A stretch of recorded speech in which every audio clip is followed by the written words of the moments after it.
I really appreciate it that you guys are here. Today is not the most exciting topic, so I suspect that's why there are not a whole lot of people, because everyone thinks that they know how to create a successful application. And nothing can be further from the truth. I will tell you my personal story, and I will share with you why so many different applications fail. I do have quite a bit of experience in that area, as I will share with you. So we'll talk about, well, actually, maybe we can start with a question. Why do you think so many people fail to get into Harvard? And I'm not talking about the academics or the academic merits. Sometimes people get into, let's say, Harvard, one of the most coveted university, for apparently no reason. Have you heard about a story just happened recently? A guy wrote Black Lives Matter 100 times in his personal essay and got into Stanford. That's all he did. So if you could get into a Stanford by writing Black Lives Matter 100 times, what does that actually mean? I mean, instead of a personal statement, I'm just, well, somebody says they're afraid to fail. Maybe. Well, people who are afraid to fail actually don't apply. Lots of people who apply to Harvard are not afraid to fail. They want to get in. But I think Anya just Googled it. I can see it on her face that she Googled Black Lives Matter 100 times Stanford. Yeah, you'll get the guy's name. I promise you, this is not a joke. This is not a joke. So if you can get into Stanford by typing 100 times Black Lives Matter, what do you think it takes to get into a good school, and why do people fail? They're not able to present the advantages. That's very good. Actually, that's precisely the answer, I would say. What if I told you that anyone can get into a good university, a really good university, without, much, I don't want to say without much merit. You can get there if you have failing grades. That's obvious. So, but I think that people who try to get into grad school, especially, they're all at a level that's of an acceptable rate. You don't have to have straight A's. B's and occasional C's are okay. Even though, of course, straight A's help, but lots of times people don't know how to evaluate those grades, because requirements for university education is very different from one country to the next, within the same country from one city to the next. This is especially true, let's say, in Moscow, where we are from. And it's very different from one university to the next within the same city. So how would you know what an A means? It actually, that's why it's not the grades that get you into a good school. So if it's not the grades, given that, you have basic, passing level, what is it? What could you mean by your advantages? So let me share the screen, and we can start talking about this a little bit more seriously. I think I have successfully filled in the pause for about 5 minutes or so. So let me start this. Can you see my screen okay? Yes. It should be full screen. Yes. Okay, excellent. All right, so, well, welcome on this lovely summer night. I'm glad you're here, and I'm glad you're concerned enough with your career to come and talk to me about the seminar, and that you trust me enough to attend. So my name is Valentina Kuskova, and I am an academic supervisor of the Master of Data and Network Analytics program offered on Coursera platform. And today we're going to talk about paving your way to the top. How do you get into the best program that you want, of your dreams? Best program in the world that's best for you. Okay, so for somebody it might be HSE University. For somebody it might be some small town school. So whatever the best school is, how do you get in? Before we start though, I have to ask you a question. What makes you unique? I'm expecting answers, by the way. So please tell me, You can just type in the chat. You can experience. Excellent.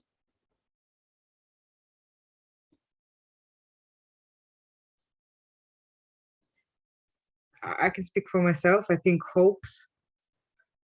Actually, you're one of the most optimistic people I know. Yep, that's very true. Yeah, believe in the destiny, maybe something like that. Skills, okay. I have some of my students here in this session with us, and they know that I can wait for a long time to get an answer. So try one more time, somebody. What makes you unique? How do you see yourself? Applying experience. Very good. Very good. Well, then let's talk about what is it that makes you unique. So today's session is really about you and how do you get into the best program. And we'll start with an article called The Brand Called You, the recession article. Then we'll talk about the introductions, and you will see why I'm doing it this way in a few minutes. First, I'll tell you about me. Then I will tell you about Master of Data and Network Analytics program. And then I will ask you to tell me about you. So that's going to be a little bit of a practice, okay? So I'll start first, and then I'll introduce the program, and then you can talk about yourself. After that, we'll talk about the unique education for you, because the top program in itself, let's say Harvard, should not be the goal. The goal should be the program that brings out the best in you. But we'll talk about that in a minute. Once we talk about that, we'll talk about your perfect application and what it contains. So let's start. Here's an article that I show my students quite a lot. It's called The Brand Called You. And it's been published by what is called Fast Company. There is supposedly the permanent web address, but if you type in this address, you will see the error 404, so it's no longer permanent. It starts out like this. Big companies understand the importance of brands. Today, in the age of the individual, you have to be your own brand.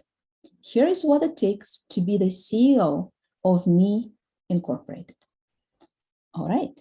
So I know that it's probably not very good to read this text to you, but there are a few things that I want to highlight. First of all, it says it's a brand new world. Is it true? I don't know. It's interesting that usually we receive each other from the perspective of looks. You walk into the room and people brand you. What are you wearing in terms of clothes or in terms of confidence? Imagine you walk into a doctor's office, you come to a physician, and you see that this physician has raggy clothes and unshaven, unclean cut, maybe face. What would you think of that person? Imagine that this is the most professional physician you've ever met, but if that professional physician looks shady, you probably would not perceive them very well. You've branded that person immediately the moment you saw them. We are victims of stereotypes, and this is perfectly normal. That's how our brains function, but that means we have to carry our own brand. So we are branded and you're branded. No matter what happens in school, you're branded as the best student or as not so good student. At work, you're branded as a good employee or not so good employee. So what this article says is that it's time for me and for you to take the lesson from big brands. Let's say brands like Coca-Cola that everyone knows. Or can you name another most famous brand in the world? There are actually 5 best-known brands. Coca-Cola is one of them. Apple, not bad. Actually, you're right. I was thinking, my knowledge is a little bit off. I think Apple is moving up their chains, but it was actually Coca-Cola. Marlboro was one of the most known brands, and there was something else from the cars, but Apple might be taking that place very quickly now. Maybe Amazon is too. But so I actually wanted to say Google because I have read that because, well, since the word Google is so prevalent in our like everyday common language. I mean, you have just said that Anna has Googled something. Is that that word and that brand is kind of so popular that that at some point they're probably going to lose the trademark because it has become a word in our language. So correct, correct. So Alexander here wrote Google. So when I talk about the brand, you immediately think of brands. Well, guess what? It's time for us to take that lesson from the brands, and we have one job to do. And the most important job is to be the marketer of the brand called you. And your company is called Me Incorporated, okay? And so as this fast company says, it's that simple and that hard. Now, it becomes interesting, actually. It's just the good news is that everyone has something to stand out. No matter where you are, in your classroom, in your workplace, among your neighbors, you can do that. Everyone has a chance to learn, improve, and build upon their skills. And everyone has a chance to be a brand worthy of remark. Those are exact quotes from that Fast Company article. So basically, the biggest message is that to build your brand, you do have to learn, improve, build your skills up, and develop the brand consistently. And since you are here with me, as opposed to in the nice weather out there, I think you're interested in doing what it takes, right? Okay, so let's talk about some keys to standing out. What makes you different? Okay, now you have already started talking about that, saying skills, experience. Well, I will speak from experience, of which I will talk in a few minutes. And when I see the resume that says skills or experience, it means absolutely nothing to me. Why? Because everyone can say that. Everyone can say, I have skills. That's not specific enough. For example, some resumes would say, I am an excellent team player.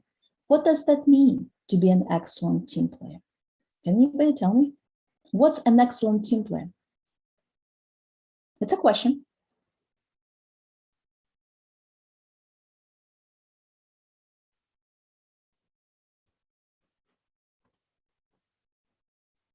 Ability to listen and answer, collaborate. Okay. Anyone else? Yeah, think about others. Think about others. What else? Maybe take responsibility.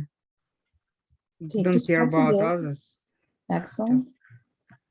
Well, able to work with colleagues smoothly, not bad. So when you name all of those words, each one of your definitions is your own. Notice how we have, some things like ability to listen. Some people can listen, some people cannot.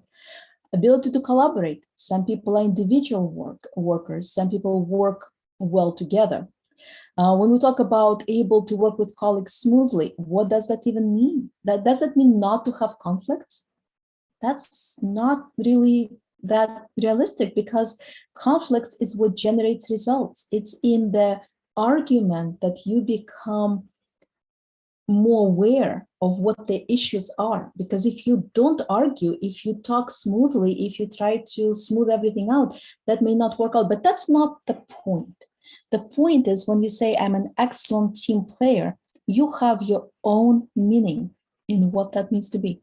Some people will never argue. Some people will always think of others. Some people will collaborate. Some people will think that being a team player is to listen to orders and not have their own opinion, while yet others will think that it's best to give orders. So this excellent team player phrase is completely empty, because it means different things to different people. So when I'm asking you a question, what makes you different? What you have to think of is what makes you uniquely different, in such a way that when you say something about yourself, people will know exactly what it is. I'm an excellent Python programmer, or I am a B2 English level speaking person. Okay, when you come to a country where nobody knows English, a B2 level of English might be what will set you apart, right? Or if you have a certain certification in Python, it will set you apart, but it's a very specific thing. So when you talk about what makes you different, start thinking about it right now. What is it that makes you different? What is one thing that you are very proud of that you would like to talk about and you would like to make a part of your future profession? Okay, so that's where we start out. Next, what is your message? You have to have a certain message for the world that you will work towards. Some people care about environment, and their message for the world is to separate trash. It doesn't really mean to maybe go out and protest. Not necessarily so.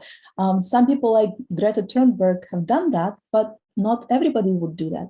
Some people will care about the environment by always picking up their trash and making sure they don't trash the world around them. And that might be enough, right? So what is your particular message? Again, when you talk about thinking differently, here's another chat message here. What does that mean to think differently? We all think differently, you realize that, right? No two people think alike ever. We all have our own thought process. So find one thing that makes you absolutely unique, different from everyone else that you know. If it is basket weaving, think of a special tool you can use to weave your baskets, okay? And then with that one skill that you have, and do me a favor, take out a pen and do that right now. Write one thing that makes you different, even if it's just a starting exercise, okay? And then what is the message that you can give to the world with that one thing that makes you different? Next, what's the real power of you? When I talk about power, what do you think I mean?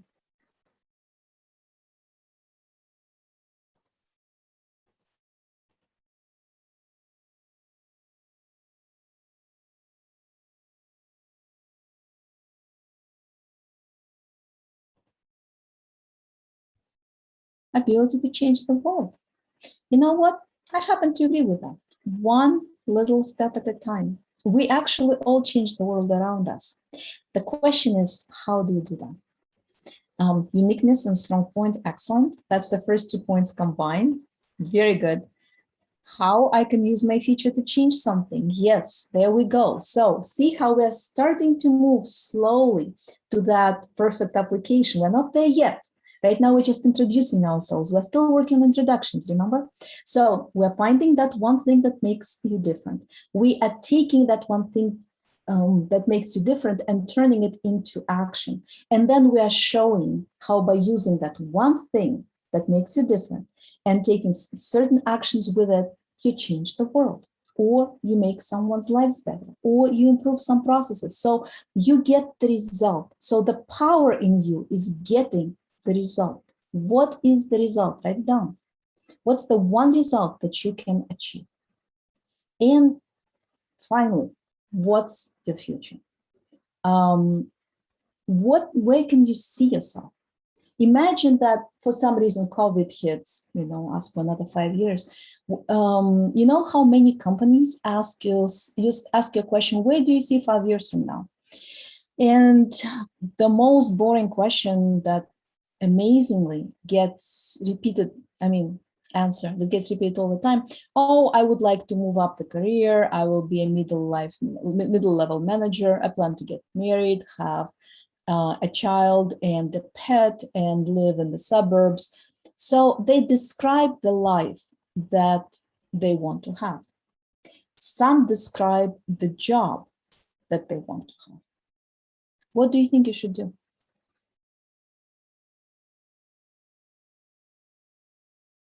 Well, let me give you an answer to that, right? With the 3 above points.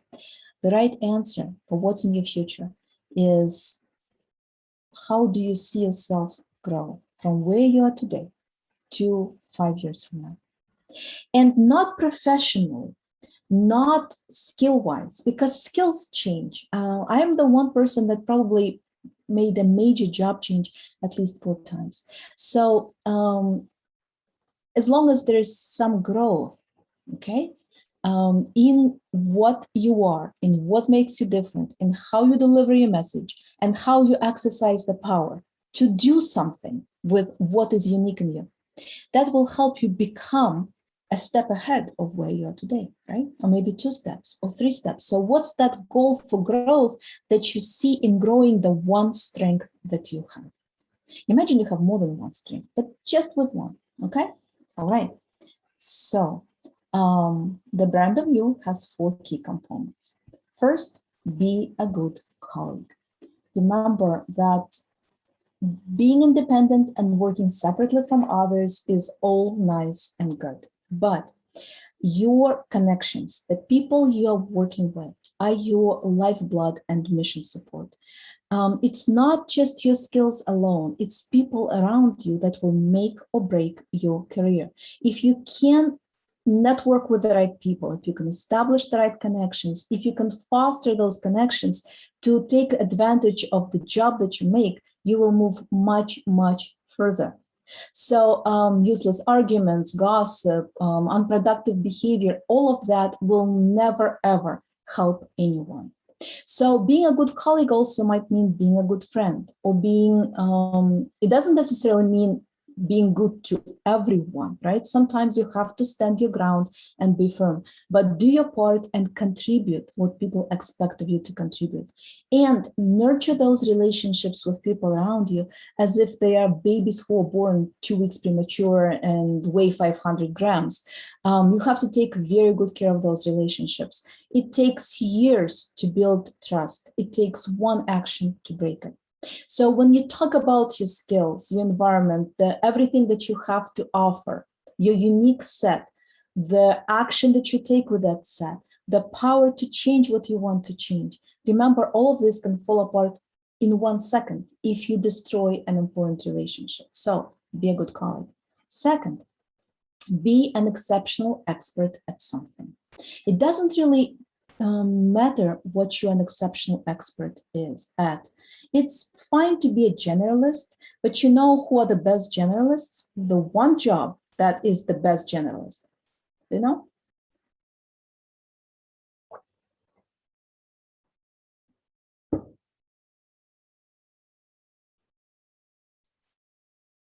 Somebody, take a guess.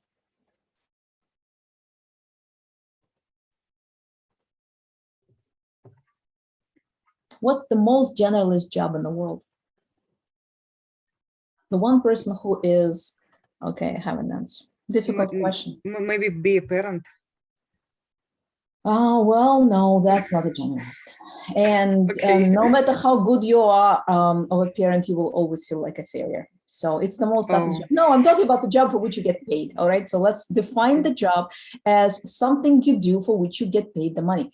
No, the most generalist job is a personal assistant or a secretary, because you have to be excellent at creating documents. You have to be excellent at fixing a button on the shirt at the last moment. You have to be able to talk to people. You have to have technical knowledge when your boss's phone falls apart and your boss is running around crazy because he has an important meeting. So you actually have lots and lots and lots of different skills that you have to use at the same time. It's a very general job, and that's why it's very, very difficult. But in that generalist job, you're not exceptional at anything. You're not an expert. You're a generalist. And for some people, that's perfectly okay. It's a perfectly good job. But think about it. Would you brand a secretary? I mean, would you think of a secretary as a brand? I wouldn't. They're interchangeable. They come and go.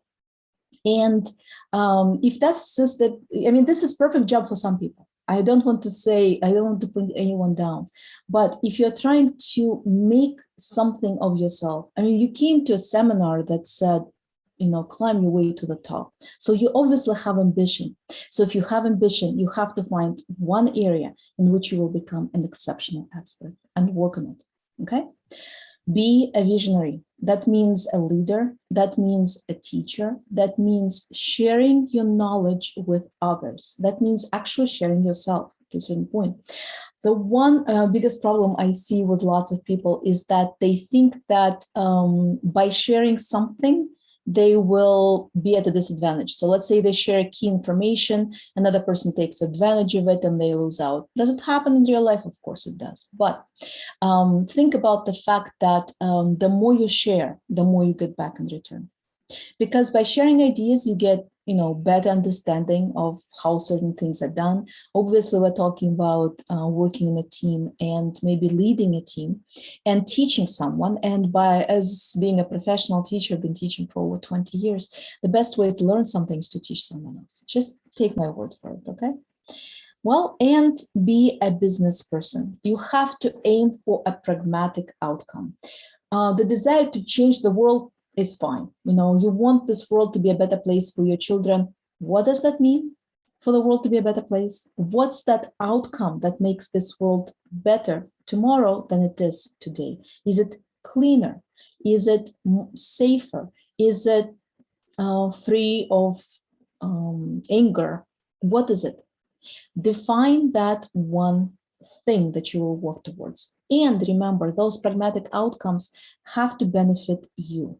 Okay, I am saying probably some things that are not conventional. Well, by the way, I'm not the one who's saying it. It's still all that article we're working on. But if you don't think of you, nobody else will think of you. So you have to take care of yourself first, and then you can take care of someone else. So it is important that you put all of this together. And the intersection of all of these 4 components will turn you into a brand, okay? So it's not just one of them.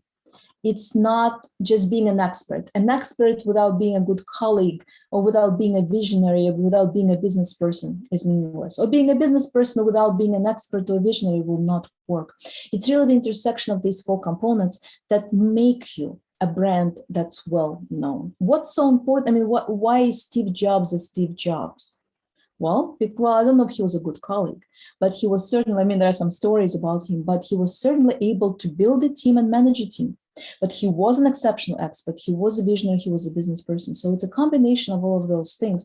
So think of yourself, how can you turn that little one unique thing that you have into becoming an expert, into sharing it with others, and turning into a way that allows you to get a tangible, pragmatic outcome. Now, how's that for an advice? Do you guys think that's relevant? There are many ways that talk to you about, being CEO of Me Incorporated.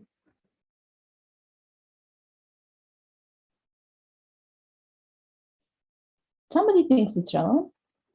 Thank you, Kartik. Well, let's look at that article again. Okay, the brand called you. There is this link that no longer works. It was written by Tom Peters, illustrated by Alison Seifer, and it was written in August of 1997. Would you have guessed that this article is almost 25 years old? So things that we talked about branding 25 years ago are still relevant today. I have inherited this article from one of my professors when I was an undergraduate student. I don't remember the name of the professor. I still carry this article with me. And I use it when I talk to my students about how do they become the best that they can be. It's important. It's important to understand what it takes to become the best. All right, so now let's try introducing ourselves, okay? Talking about branding. And I will start and then you guys can follow. All right, so this is me. And typically when you see a person, you see a face and they still kind of look like myself. And then you see a title. What does that tell you about me? So I have my degree, obviously. I show where I have gotten from and I show you what I do. What does that tell you about me? Which skills do I have? What's my unique contribution to this world in which I can change it? Can you tell from the title? So think of writing your resume, okay? Lots of people will start their resumes with such titles that usually are meaningless to people because Yes, I know what it means to be a head of an international level research laboratory here in Russia. Do you think people over, let's say, we had somebody from Ukraine. Do you think people over at Ukraine know what it takes to be a head of an international laboratory in Russia? I don't know what it takes to be a head of an international laboratory in Ukraine. I can imagine they do some research just like I do, but what other issues are they working with? I can be a researcher in my work, but really, what do I research? Okay, technically, as it says network, but so I don't define myself in terms of an official title because guess what? Titles come and go. Remember, one unique thing that makes you different from everyone else. So define yourself in terms of skill. And I define myself as triple-headed monster, right? Of social, data, and network scientist. So I think of myself as a social scientist, first and foremost, because I work with social issues. My degree is in management, and I work on making this world better by solving the problems that are pressing, at least for myself. Then I define myself as a data scientist because I work with data, and I learned to analyze different aspects of the problem I'm trying to solve. And then finally, I specialize in network science. So that makes me even more unique than just being simply a social scientist or a data scientist. Okay. So, and today I come to speak to you from an experience, in fact, a personal experience. I do have a unique educational background. My first graduate degree is Master of Business Administration. Then I had Master of Science in Business because I wanted to do research. And then I got Master of Arts in Applied Statistics. My experience is also enhanced by the fact that I have founded and supervised 2 master's programs. So when I look for a student for my program, not only do I know what I did to get into very good programs in the US, I also know what I look for when I look at students' resume that I receive as in my job as an academic supervisor. And we have some messages. Here's MD and JD working on PhD. So also lots of degrees. So when you have those degrees, you know what you did to become successful, to get successful admitted. All right. So let's talk about what it is that I look for. But first, let me introduce our master's program, because a master program is also a brand. And in the 4 years of existence, the Master of Data and Network Analytics is a mirror of a program that actually followed the best trends in the analytic market. So when we set ourselves, we look at this big world in which we exist, and we say, where do we place ourselves? How unique are we as a program? So if we look at this world, and we have data scientists and data engineers and biostatisticians, and we have noticed how there's the growth of the professions incredibly high. I mean, this is Britain, but, and that's by the year 2018, but I don't think that's actually relevant. It shows that in the analytics market where our program is built, there is a big growth potential, both in terms of the number of jobs that grew year over year, or in 5 years, by 231%, and both in salary. So there is growth everywhere. And we have the world that we live in consists of academia, industry, and the public sector. So really, this analytics is applicable everywhere, right? So how do we make ourselves unique? So here's that Master of Applied Statistics with Network Analysis. We call it MASNA. And this is an offline program that we have opened 5 years ago. And the Master of Data and Network Analytics is a mirror of that program on the Coursera platform. So some of the most unique and best features of MASNA that I will talk about in a minute are also available to all students worldwide. I realize not very many people want to come to Moscow to study, but on the Coursera platform, we can use the same lectures and the same skill development sets and the same unique features of the program to help you become the best that you can be. So the MASNA program, the Master of Applied Statistics with Network, is offline and in Moscow, and the MDNA is online on Coursera. They do have a few slight differences, obviously in terms of delivery and in terms of requirements, a little bit, simply because we are not spending as much time in the classroom. So the courses, some of the courses are shorter, right? So when you listen to a lecture for 90 minutes, it's very different than listening to a professor for 3 hours who might talk about a very short part of the topic and spend the rest of the time answering questions. All right, so now, how do we make ourselves unique? If you have looked around, and I'm sure you have, there are tons of data science programs out there. How do you even distinguish between them? Well, I will have another webinar at the beginning of beginning of July, I think around the 6th or so, where I will talk about the differences between different programs that exist, the difference between data science and data analytics, and between statistics and data science, and statistics and data analytics. We'll talk about all of those different terms, but I guarantee you that despite similar names, all of these programs are quite different. So first thing that we wanted to do is we wanted to take proactive approach responding to the signals that the market sends us. So data analytics market, as you know, has grown a lot in the last few years. In 2019, 2020, when COVID hit, analytics market actually has grown faster. So the demand for jobs in analytics market increased while everywhere else it actually went down because of pandemic. So we anticipate future demand, and future demand right now is in networks.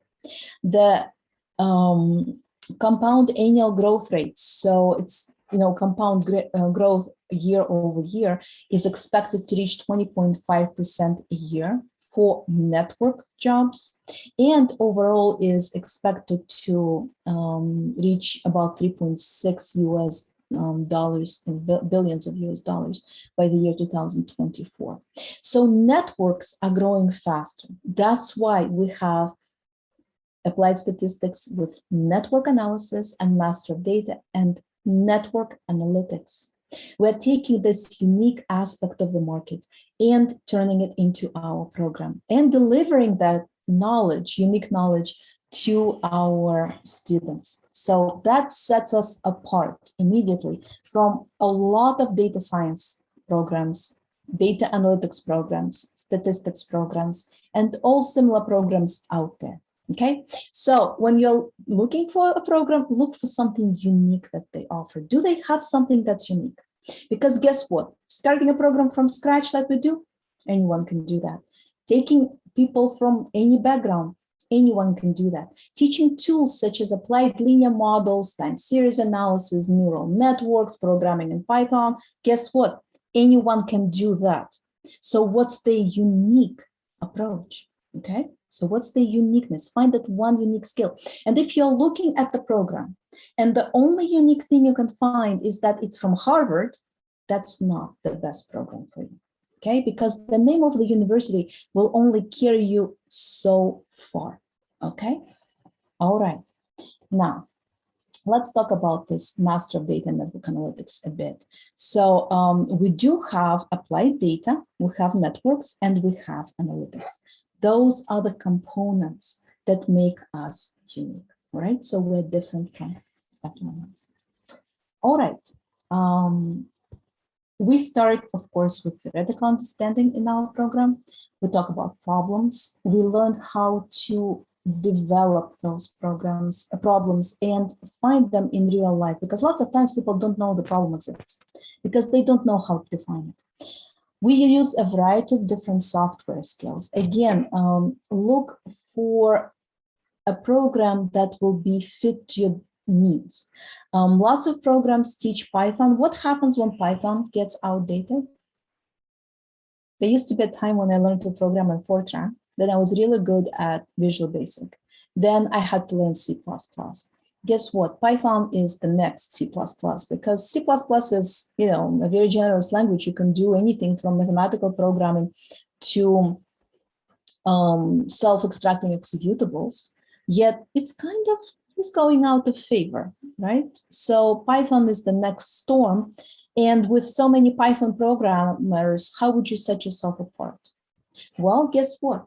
Sometimes being a generalist is not a bad thing. When you're being hired as an analyst at a company and you have a large variety of software that you're familiar with, you become distinct. You set yourself apart. We do have projects, and then we have mathematics, and I put them in this particular order because mathematics should come first, but we don't necessarily put any emphasis on mathematics because we have students of different level. Some of them will want to study mathematics, some of them will not, but practice is important for everyone. So theoretical knowledge that you might get in some of the programs is actually not the only thing out there. So think about it. You start from theoretical understanding of what a problem is and using skills that we provide, a variety of different software and practice, you develop the best skills that you want to develop. All right. So if you want to find more information, this is the address. And of course, in the chat, we'll provide you with all the contact information to reach us later. All right, your turn. It's time for you to define yourself. I've done it for myself. I've done it for my program. All right, let's go.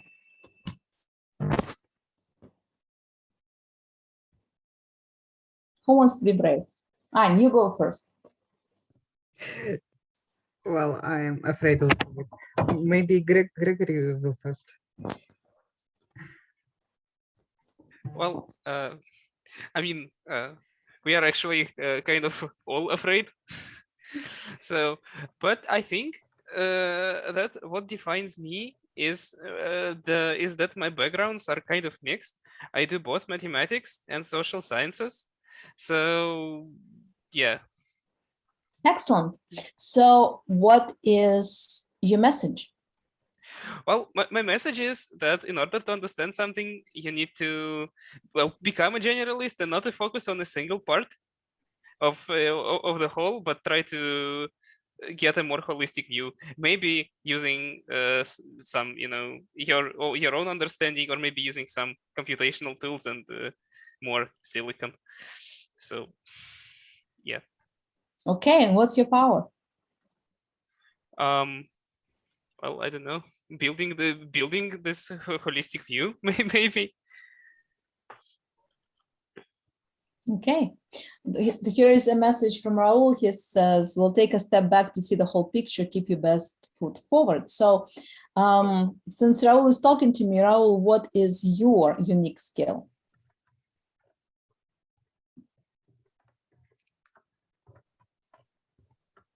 All right, guys, I know I'm putting you on the spot, but remember I told you take a pen and a piece of paper, grab them if you haven't yet, because right now you're going to start developing ideas. Starting from today, you are the CEO of Me Incorporated, right? Or You Incorporated, your own company, your own brand. You're developing yourself. I give this talk to my students all the time, and sometimes it just goes, one ear out the other. But take the pen and write down some of the things that are unique about you, okay? Do that. And try to define yourself because it will help you on the next part of our talk, but it will help you get into the best program that you want to get into, okay? So define yourself and imagine all the possibilities. So once you give yourself a definition that you are striving for, right? Not maybe what you are today, but what you will be 5 years from now with the one unique skill that you have. Now, what would it take for you to get into the best world university? How many applications you would have to fill out, and one single most important aspect. So what would be your top university that you want to get into? Can you think of one? The university of your dreams. What would it take for you to get there?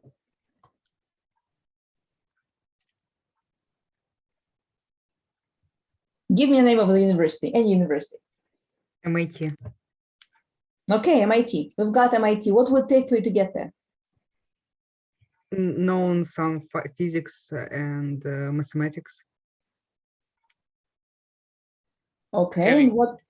Here's INSEAD, actually an excellent school, a very good school. What would it take for you to get into INSEAD?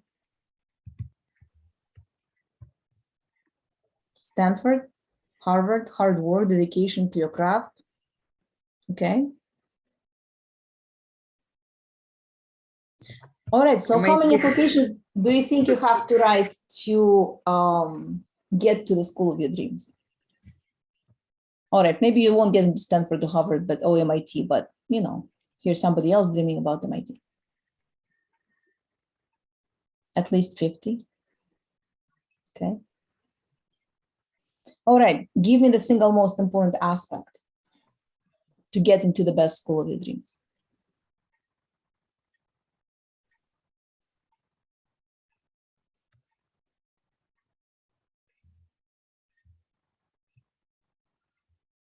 Know what you want in life, your own way, make it happen.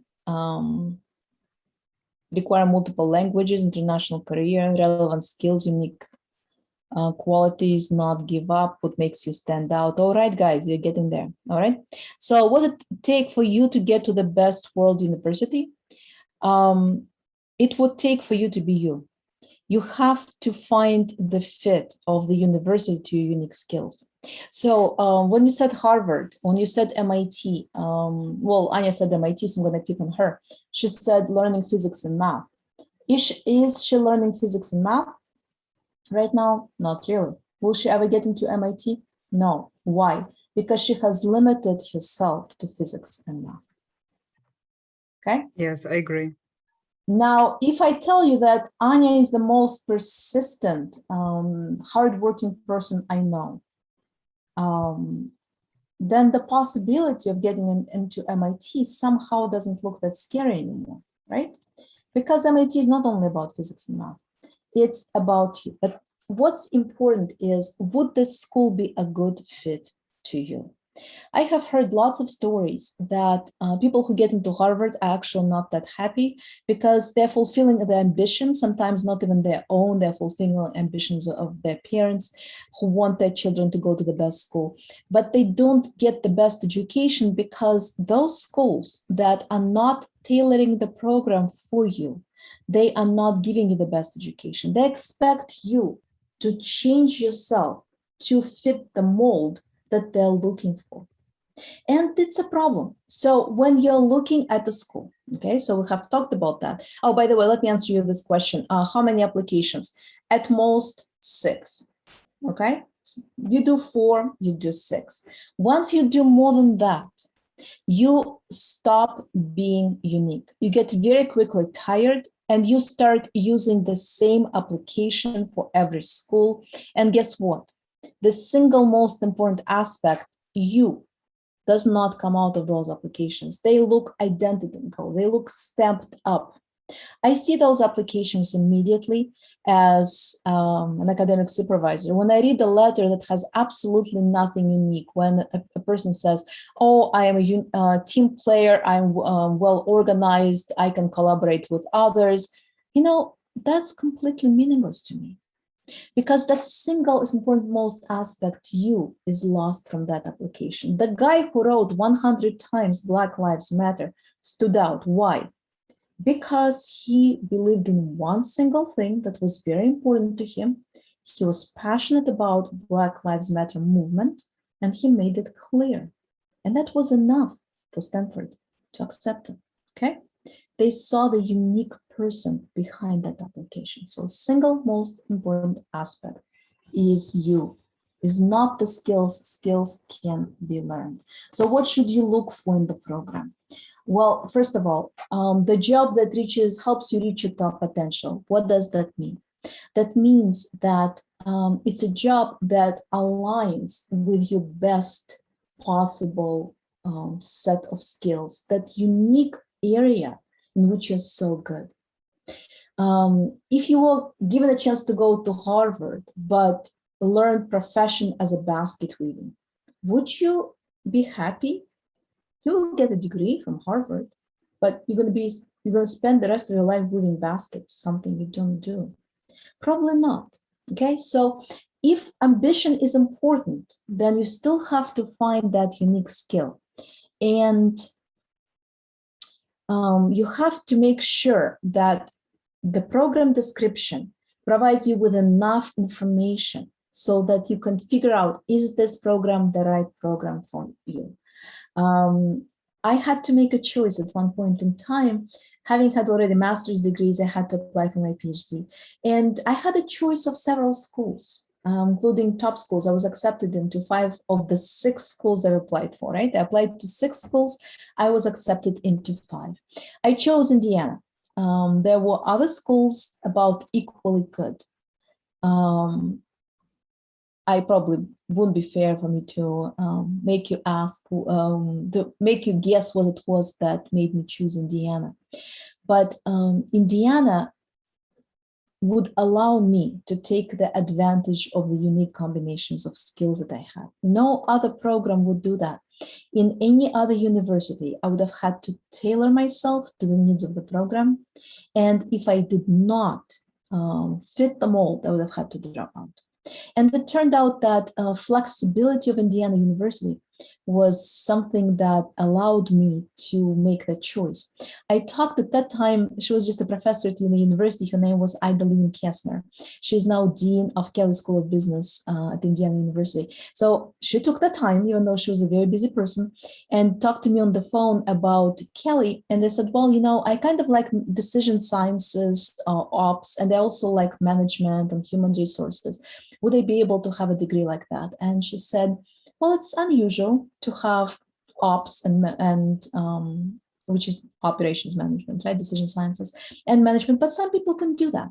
And other schools were not that flexible. Said, no, if you have a major in operations management, it can only be operations management, decision sciences. You can't do anything else. Guess what? I do have my PhD in management and decision sciences, which means it's bridging 2 different departments.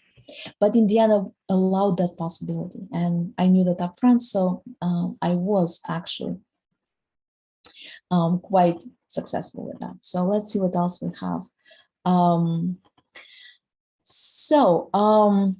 Next thing that we're looking for allows you to upgrade your earnings potential. One of the biggest mistakes you can make is to go for a master's degree in a profession you have a bachelor's degree on. I mean, I shouldn't probably say this. I mean, if you are a sociologist and want to continue with sociology and take master's there, I'm not the one to tell you not to do that. But the distinction within the same profession, usually there is very little difference between a person who is who has a bachelor's degree and a person who has a master's degree. I do have an understanding of how American system works, and let's say nurses are well paid in America. Well, you can get a bachelor's degree and become a nurse, or you can get a master's degree in addition to a bachelor's degree. And with a master's degree, you can become a nurse practitioner as opposed to just a nurse, even though that may not happen to open your own practice.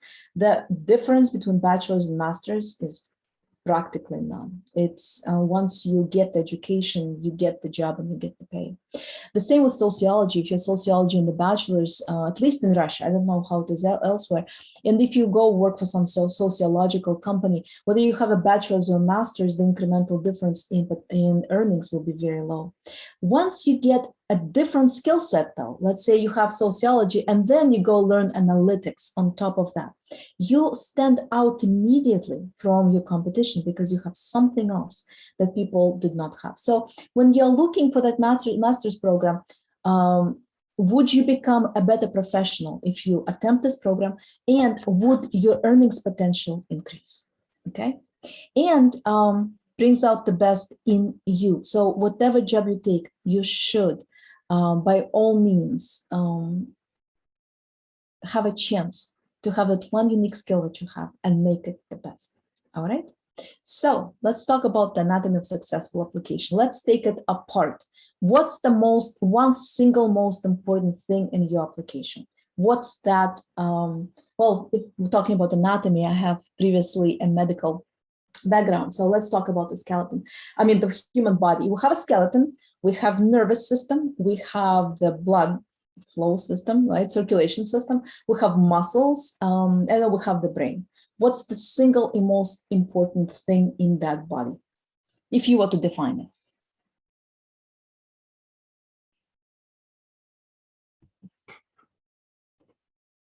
It's the brain. I agree with you. So we're taking the brain. What's the brain of your successful application? Okay, let me start giving you the answers. The skeleton is your background education. Okay, so you have some, foundation, some bones that carry you forward, and that is your education. So you have to have background in something, you have to have a bachelor's degree. And the stronger your skeleton, the better it can carry you through your degree. It doesn't mean that, if somebody has brittle bone disease, brittle bones and not solid background, that you can't carry through with your master's program, but it helps. So you need to have a bachelor's degree from an accredited university. So don't buy a diploma online, right? Learn something. Okay, what's the brain of that body? So the skeleton we've got. What's the muscles, by the way?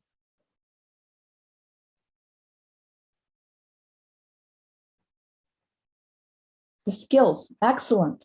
So you have your background and then you have some skills. So you have some muscles. So you have some application of that knowledge, okay? So that could be what?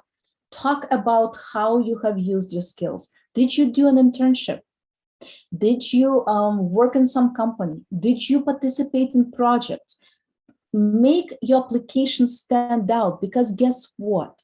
Everybody will prepare the same set of documents. Everybody will look identical. Think of your application as consisting of those important things. So you have the background of your education, that's a skeleton. Put on that the skills, something you have done. Talk about what you have done. Have it in your resume. Have it in your motivation letter. Things you did. Remember, action. You're changing the world with action, not with ideas, even though some philosophers did change the world with ideas. But, we're not there. So we're talking about action. Okay? Excellent. So what is your nervous system? What is your brain? What is that single thing that powers the muscles and everything else?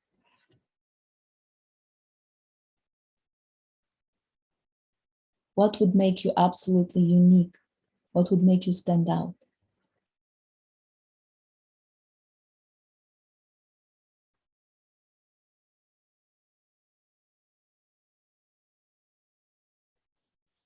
Well, dedication, consistency, guess what? That's the skill that many people have. That could be the skin, okay? Nails, hair. That, yeah. But guys, it's your personality. It's who you are. Your personality has to shine through. There is nothing more boring and nothing, character, yes, nothing more meaningless than a depersonalized application. When I get an application that has a passport, a diploma, a motivation letter that says, I would like to learn data science because I want to make more money because this is the best job to have, I don't see the person behind all of that. So that's one single most important thing that's missed in 90% of the application, the uniqueness of you. Remember, the brand of you. What is your brand? You have to tell graduate schools about it. You have to make yourself shine through. How do you do that? How do you show yourselves? How do you demonstrate your personality, your character? Tell a story. That's why motivation letters are so important. In our master's program, of course, we require the skeleton, the background. If you don't have the skills, we kind of help you grow those muscles in, right? But the single most important thing that has to shine through is your personality. Your motivation letter has to be personal. You have to show the passion for what it is that you want to be in this life. Because what you do in this life changes a lot. but what you want to be and what you are. That remains consistent from one application to the next, from one job to the next, from 1 year to the next. You have to show your values, you have to show your passion, you have to show your character. Talk about some things you believe in. Black Lives Matter, okay, 100 times. That showed the person's character. It sounded like a joke, except it's not. It's the unique attributes of that person that nobody else has demonstrated, because all other applications said, I'm an excellent team player, I'm well organized, I perform timely my work, whatever. No passion, no character, okay? Those applications get dropped out. So nervous system is the most important. Now, what else is important? Well, if we talk about this, like your blood, right? I remember I told you what your blood is. Your lifeblood, your mission support, something that will carry you through this program or any other program and through many other things in life, are people in your life. Make sure you get good letters of recommendation. What does it mean to be good? It means to be personal. I hate letters of recommendation that say, this particular student was, I had them in my class in the year 2020. He completed 5 assignments, got a grade of 10. Okay, good for him. What do I know what the grade of 10 means? If you're in France, grade of 10 is failing because they're on a 20-point system. So it's extremely important that you find people that can talk about you, okay? Your successful application, everything has to be about you. I'm not trying to tell you to be egotistic. That's completely not what I'm trying to do here. I'm trying to show you how you can get to the university of your dreams. Be yourself, find your niche, show yourself, okay? All right, we are running out of time. I want to show you how our program is flexible for your unique needs, because everybody who comes to our program has slightly different study plan, has slightly different outcome, and when they graduate, they get very different results because each person is unique.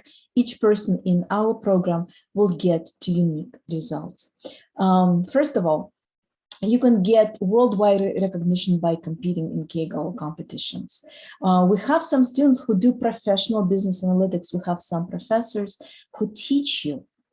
If this is your passion, if this is where you see yourself go, they teach you how to become an excellent business analyst, working with real life cases, knowing what's important to the corporation.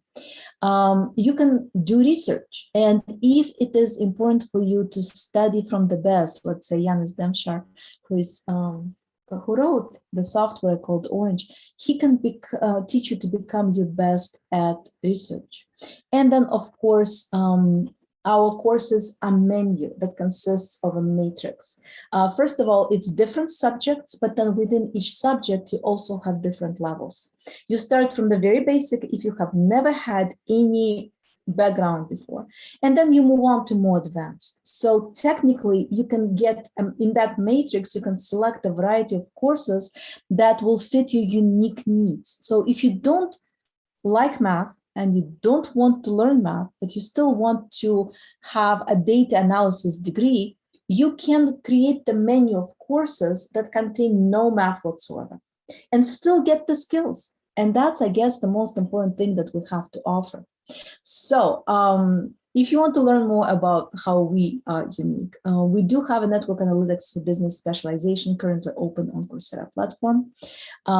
It starts with a review course called Contemporary Data Analysis, Survey and Based Practices. Then it contains network analysis, text mining in R, because there are lots of courses on text mining in Python, but we know that once you have so many people mining text in Python, what's your unique contribution? Well, be unique, learn to mine text in R.